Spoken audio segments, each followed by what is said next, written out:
Movie के शुरू होते ही एक फैमिली दिखाई जाती है जिसका नाम कॉलिंस फैमिली होता है। इसमें तीन लोग थे, एक बच्चा बारनबास और इसके वालिदैन थे। ये एक दौलतमंद खानदान था क्योंकि बारनबास का बाप मछलियों का कारोबार करता था जिससे इन्हें काफी मुनाफा होता था और इनकी कंपनी काफी मशहूर थी। इनकी स्टेट का नाम कॉलिनवुड था। अब वक्त के साथ साथ बारनबास बड़ा हो जाता है। अब वो पैलेस में काम करने वाली एक लड़की एंजलिक के साथ रिलेशन में था। वो इसको शादी करने का कहती है लेकिन वो इससे शादी नहीं करना चाहता था क्योंकि वो किसी और को पसंद करता था और इससे शादी करना चाहता था। इसीलिए एंजलिक को ये बात बुरी लग जाती है। अब वो बारनबास से बदला लेना चाहती थी, इसलिए वो काले जादू के जरिए इसके वालिदैन को मरवा देती है और बारनबास को भी कहती है कि तुम जिससे प्यार करते हो वो मर जाएगी। अब एंजलिक इस लड़की को पोजेस करके इसको मार देती है। ये देखकर बारनबास भी सुसाइड कर लेता है, लेकिन इसके मरने से पहले एंजलिक वहां आ जाती है और बारनबास को शैतानी वैम्पायर बन जाने का कर्ज देती है जिससे इसकी रूह एटर्नल बन जाती है। अब एंजलिक लोगों को इकट्ठा करती है और कहती है कि बारनबास एक वैम्पायर है, इसलिए इसको जमीन में दफना देती है। अब इस वाकये के बाद 200 साल गुजर जाते हैं। अब एक लड़की दिखाई जाती है जो काम करने इसी पैलेस में जा रही थी। इसका नाम विक्टोरिया था। वहां पहुंचकर वो बताती है कि वो काम के लिए आई है। तब वहां बारनबास की लगी तस्वीर को देखकर वो पूछती है कि ये कौन है। तभी वहां इस महल की ऑनर आ जाती है। वो विक्टोरिया को घर के बारे में सब बताती है और कहती है कि वो इसको अपने भतीजे के लिए रख रही है। विक्टोरिया इस बच्चे की माँ का पूछती है, जिस पर वो औरत बताती है कि इसकी माँ समंदर में डूबकर मर गई थी। अब विक्टोरिया इस बच्चे और इसके बाप से मिलती है। अब वहाँ एक साइकेट्रिस्ट आती है।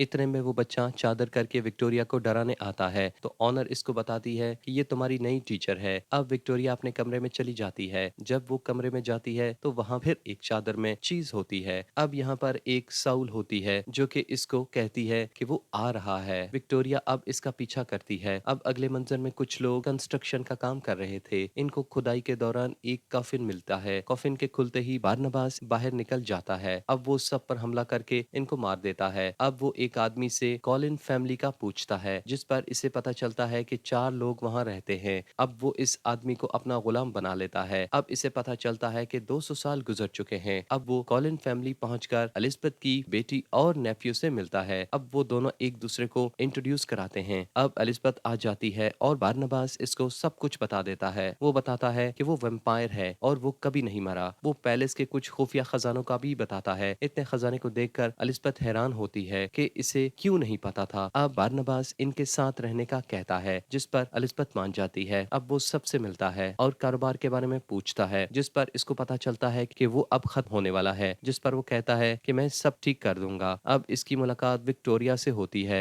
अब एंजलिक दिखाई जाती है जो कि फिशिंग का कारोबार कर रही है। इसको जंगल में होने वाले कत्ल का पता चलता है। वहां जाकर वो देखती है कि बारनबास अपनी कब्र से आजाद हो गया है। एंजलिक अब कॉलिनवुड आ जाती है और वो बारनबास से मिलती है। वो अपने माजी की बातें करते हैं। वो इसको कहती है कि दोनों नई जिंदगी शुरू करें, जिस पर वो इनकार कर देता है। बारनबास को ये भी पता चल जाता है कि एंजलिक ने इसके कारोबार को खराब किया है। अब वो खजाने के पैसे से कंपनी ठीक करता है। अब वो साइकेट्रिस्ट बारनबास को हिप्नोटाइज करती है। इसे पता चल जाता है कि वो वैम्पायर है। वो एलिजाबेथ के पास जाकर उसको घर से निकालने का कहती है, लेकिन वो नहीं मानती। अब बारनबास और विक्टोरिया की दोस्ती हो जाती है। अब एंजलिक इसको अपने ऑफिस बुलाकर कहती है कि तुम अपना कारोबार मुझे बेच दो, लेकिन वो इनकार कर देता है। अब वो साइकेट्रिस्ट बारनबास में से खून निकालती है। इस विक्टोरिया को बचपन से ख्वाब में गोस्ट नजर आता था जो कि खुदकुशी कर रही होती थी। ये बात वो बारनबास को बताती है। अब एक पार्टी में विक्टोरिया और बारनबास को साथ देकर एंजलिक बहुत जलती है। अब इस बच्चे का बाप इसको छोड़ जाता है। इतने में एक बल्ब इस बच्चे पर गिरने वाला होता है। बारनबास इसको बचा लेता है। तभी सनलाइट में वो जलता है तो सबको पता लग जाता है कि वो वैम्पायर है। अब सब इसको छोड़ जाते हैं। अब बारनबास एंजलिक को कहता है कि वो इसको ठीक करे, मगर वो नहीं मानती। वो इसको कारोबार में पार्टनरशिप का कहती है, मगर वो नहीं मानता। वो इसको फिर कॉफिन में बंद करवा देती है और इसकी कंपनी तबाह कर देती है। अब एलिजाबेथ का नेफ्यू आकर इसको खोलता है। अब एंजलिक पुलिस को लेकर कॉफिन जाती है, कहती है कि यहाँ वैम्पायर रहता है। तभी बारनबास आ जाता है और सब बता देता है। अब इन दोनों के दरमियान फाइट होती है। अब इनके दरमियान एलिजाबेथ की बेटी आ जाती है जो कि वेयरवुल्फ बन जाती है। अब एंजलिक और इसकी फाइट होती है। अब एंजलिक बताती है कि इसने सब किया था। एक झूमर गिरने से वो जख्मी हो जाती है और अपना दिल निकालकर बारनबास को देती है और मर जाती है और सब बाहर चले जाते हैं। अब बारनबास विक्टोरिया को ढूंढता है जो कि सुसाइड करने जा रही थी, लेकिन बारनबास वहां आकर उसको रोक लेता है, लेकिन वो कूद कूद जाती है और बारनबास भी कूद जाता है, लेकिन जमीन पर गिरने से पहले वो विक्टोरिया को काट लेता है। वो भी वैम्पायर बन जाती है। अब वो हमेशा के लिए मिल जाते हैं और यहाँ मूवी खत्म हो जाती है।